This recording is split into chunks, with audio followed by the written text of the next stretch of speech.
जो मुझे तथा मेरी शिक्षा को स्वीकार करने में लज्जा अनुभव करेगा, मानव पुत्र भी उसे स्वीकार करने में लज्जा अनुभव करेगा।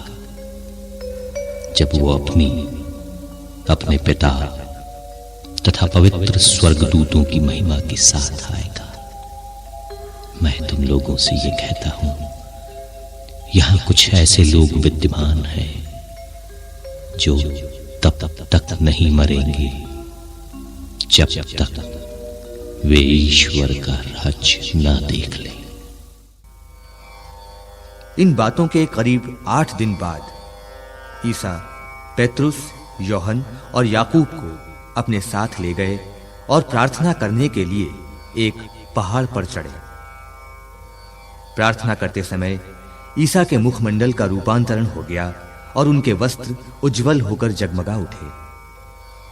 2 पुरुष उनके साथ बातचीत कर रहे थे। वे मूसा और एलियस थे, जो महिमा सहित प्रकट होकर यरूशलेम में होने वाली उनकी मृत्यु के विषय में बातें कर रहे थे। पेत्रुस और उसके साथी जो ऊँघ रहे थे, अब पूरी तरह जाग गए।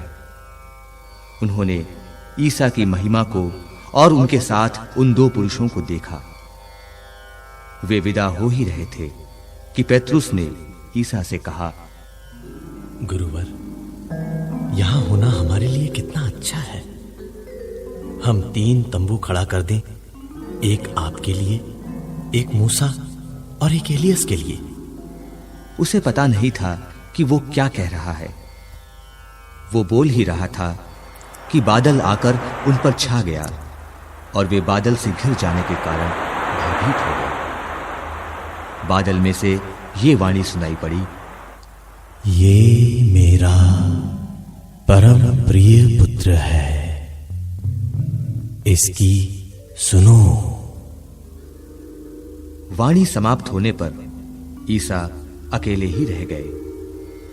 शिष्य इस संबंध में चुप रहे और उन्होंने जो देखा था उस विषय पर वे उन दिनों किसी से कुछ नहीं बोले।